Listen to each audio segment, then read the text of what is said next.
Monk master कहते हैं, सभी अपनी पोजीशन में आ जाओ।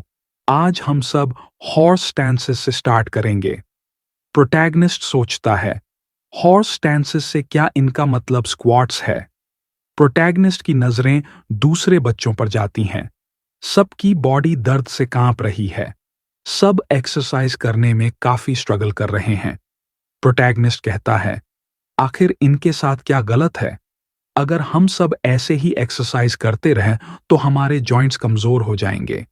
जब मैं ट्रेन करता था तो मैं एक प्रॉपर एक्सरसाइज फॉलो करता था जिसमें मैं अपनी लोअर बॉडी और कोर पर ज्यादा ध्यान देता था। मैंने कई बार दूसरे ट्रेनर्स को गलत एक्सरसाइज सिखाते देखा। ट्रेनर्स ज्यादा फोकस अपर बॉडी पर करते थे, जबकि हमें फोकस लोअर बॉडी और कोर पर करना चाहिए। प्रोटैगनिस्ट कहता है, नहीं, उनके लेग्स बहुत दूर हैं। इन्हें अपने लेग्स सीधे करना होगा और सावधान रूप से आगे झुकना होगा। यह एक अब ऐसा सिचुएशन बन गया था जहां एक जिम ट्रेनर और ज्यादा बर्दाश्त नहीं कर सकता था। मोंक मास्टर चिल्लाते हुए कहते हैं, लोअर बॉडी मार्शल आर्ट्स का फाउंडेशन है।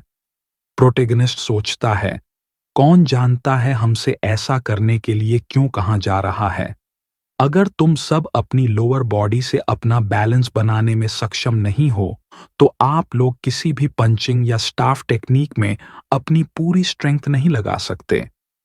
प्रोटैगनिस्ट कहता है, आखिर यह कहना क्या चाहता है जो इनकी पोस्चर भी सही नहीं कर पा रहा है? नैरेटर बताता है कि प्रोटैगनिस्ट किसी भी पर्सन को अलाउ नहीं करता कि वह गलत एक्सरसाइज गलत पास्चर के साथ करें। प्रोटैगनिस्ट गुस्से से कहता है, ये केवल एक ड्रीम के अंदर हो रहा है। प्रोटैगनिस्ट की जोड़ की आवाज ट्रेनिंग ग्राउंड में पहुंचती है। तुम घटिया इंसान, तुम्हें मालूम भी नहीं है कि एक्सरसाइज करते कैसे हैं। यह सुनते ही मोंक मास्टर और उनके सीनियर्स और ग्राउंड में खड़े सारे बच्चे पूरी तरह से चौंक जाते हैं। प्रोटैगनिस्ट का फ्रेंड कहता है, मुझे तुम्हारे साथ आखिर क्या गलत है?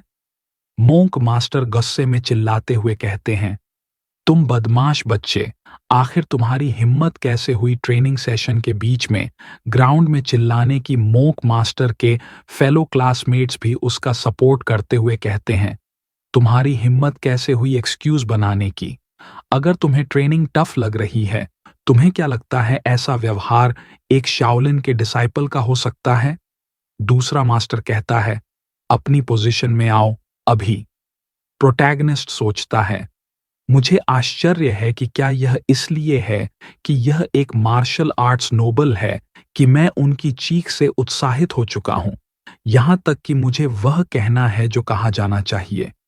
प्रोटैगनिस्ट कहता है, मैंने तो बस ये बताया कि कुछ गलत था। मैं इस तरह की धमकी से पीछे नहीं हटूंगा। Flashback scene.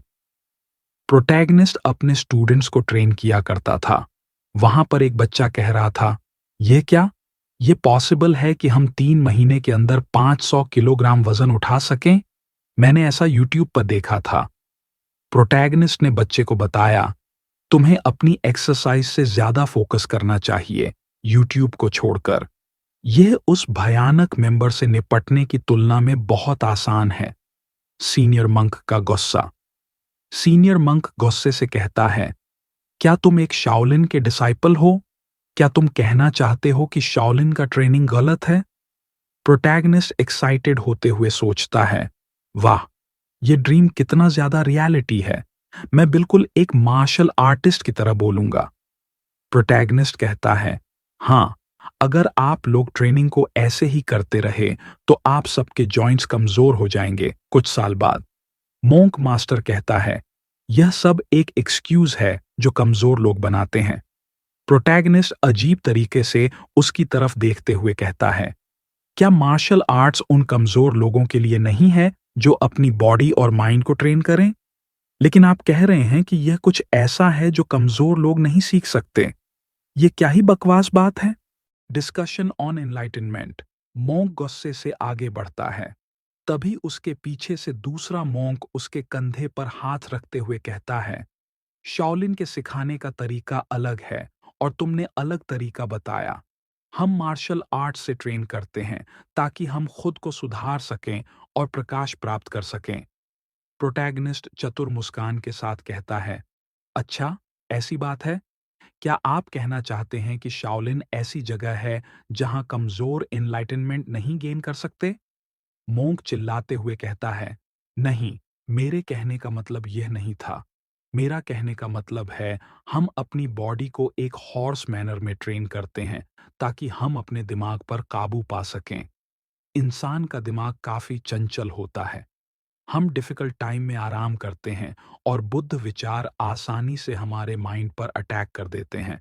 हम अपने दिमाग को ट्रेन करते हैं ताकि हम उन विचारों से लड़ सकें और कोई गलत फैसला न लें। प्रोटैगनिस्ट कहता है, मुझे लगता है हमें अपने दिमाग को ट्रेन करने की जरूरत तब है जब हम बच्चे होते हैं। यहां से मैं अपने एक्सप्लेनेशन का तरीका बदल रहा हूं। प्रोटैगनिस्ट कहता है, टकले मास्टर, आपके कहने का मतलब तो यही है ना कि हम अपने दिमाग को ट्रेन करने के लिए अपनी बॉडी की मार लें, आपकी तरह। इसके बाद हम वही बॉडी से लोगों की प्रोटेक्शन करें जो खुद चलने के लायक भी नहीं बचेगी।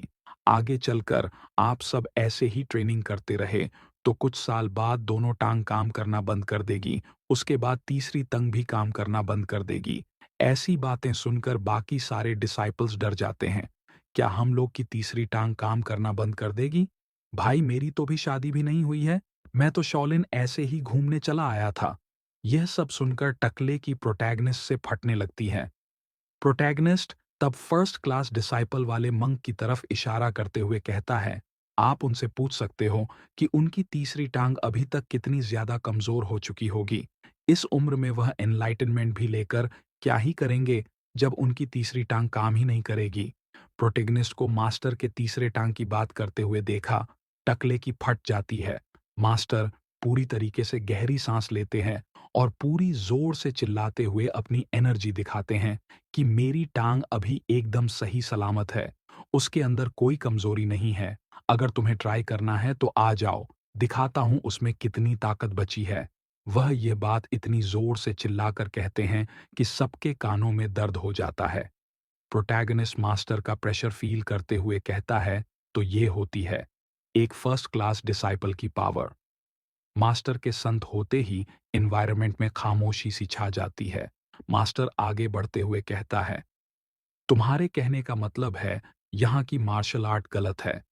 तो तुम्हें पता होगा कि सही मार्शल आर्ट क्या होती है। तुम कह रहे हो कि ये मार्शल आर्ट बस एनलाइटनमेंट, पानी का एक टूल है, जबकि मैं मानता हूं कि हमारा मार्शल आर्ट बाकी सबसे अलग है। प्रोटैगनिस्ट पूछता है, क्या घंटा अलग है? मास्टर कहते हैं, हमारा मार्शल आर्ट कोठे में जाकर ताकत दिखाने के लिए नहीं है। हम उस ताकत से लोगों की हिफाजत करते हैं। हम उन्हें डीमंस और ईवल्स से बचते हैं जो उन्हें अक्सर परेशान करते हैं। प्रोटैगनिस्ट कहता है, अगर हम ऐसे ही एक्सरसाइज करेंगे तो हमारी टांगे तो बचेंगे, नहीं तो प्रोटेक्शन हम घंटा करेंगे। इसकी बातें सुनकर मास्टर सोचते हैं, इस बहन के बच्चे को आखिर एडमिशन किसने दिया? मैं इसे ऐसे नहीं छोड़ सकता, नहीं तो सारे बच्चे मेरे बारे में क्या सोचेंगे। पर मैं इसे अपना खोलकर दिखा भी नहीं सकता कि वह सही काम करता है। इसके लिए मुझे कुछ अलग सोचा होगा। टकला मास्टर कहता है, अगर तुम सच में यह सोचते हो कि शाओलिन का मार्शल आर्ट गलत है, तो तुम्हें इसे साबित करना होगा। प्रोटैगनिस्ट पूछता है, मैं इसे कैसे साबित करूं? टकला मास्टर बोलता है, अगर ऐसी बात है तो मैं चाहता हूं कि तुम फाइट करो और हरा कर दिखाओ। प्रोटैगनिस्ट कहता है, आप मुझे अपने अगेंस्ट में तो फाइट करने के लिए नहीं बोल रहे हैं ना? टकले मास्टर कहते हैं, नहीं, ये फाइट बिल्कुल फेयर होगी। टकला मास्टर ग्रुप के बीच से एक डिसाइपल को बुलाता है, तू टकले बाहर निकल। टकला बाहर आते हुए टकले मास्टर को ग्रीट करता है। टकला मास्टर कहता है, मैं तुझे 7 दिन देता हूं। 7 दिन के अंदर तुम दोनों की आपस में फीट होगी और तुम्हें इसे हराकर साबित करना होगा कि तुम्हारा तरीका सही है। टकला अपनी मुट्ठियां चटकाते हुए कहता है, मतलब फिंगर्स वह वाली मुट्ठियां नहीं भाई, वैसे वह भी चटका सकता है, अभी बेचारे का कमजोर नहीं हुआ होगा। प्रोटैगनिस्ट कहता है, ये भैंस की नाजायज औलाद, मुझे इससे लड़ना पड़ेगा। ये कहां से फेयर फाइट लगती है? भाई टकला मास्टर मुझे फंसाना चाहता है। कोई बात नहीं, मैंने इनके टकले पर तबला नहीं बजाया, तो मैं भी प्रोटैगनिस्ट नहीं भाई साहब। ये खाने में क्या खाता है? इतना लंबा कैसे हो गया है? टकला मास्टर सोचता है, मैंने इसे एक अच्छे सिचुएशन में फंसा दिया है। ये बहन का इसे हरा ही नहीं पाएगा। प्रोटैगनिस्ट कहता है, ठीक है, मैं इस टकले से लड़ने के लिए तैयार हूं। तुम लोगों को लगता है मैं इस भैंस के बच्चे को नहीं हरा पाऊंगा। तुम लोग बस रुको 1 वीक के लिए और फिर देखो। मास्टर थोड़ा सा गुस्सा होते हुए कहता है, तुम्हारे पास बस 7 दिन है। तुमने एक बहुत ही मुश्किल रास्ता चुना है। अगर तुम इसे नहीं हरा पाए तो मैं खुद तुम्हारे मुंह में अपना दूंगा। और अमिताभ कहकर ट्रेनिंग स्टार्ट करने को कहकर चला जाता है। प्रोटैगनिस्ट का टकला दोस्त उससे पूछता है, अबे तूने सुबह सुबह भांग खा लिया था? क्या उसका नशा अभी तक उतरा नहीं है क्या? तभी मास्टर प्रोटैगनिस्ट के दोस्त को लाइन में लगे को कहते हैं। बाकी सभी बच्चे प्रोटैगनिस्ट की तरफ गुस्से भारी नजर से देखते हैं, जैसे कि अभी उसका बिना झुकाए मार लेंगे। भाई, इस टकले मास्टर को तो देखकर लगता है बेचारे को अभी तक नहीं मिला होगा। जाते जाते कहता है कि अब मैं तुम्हें सा दिन बाद देखता हूं। तुम क्या ही उखाड़ लेते हो?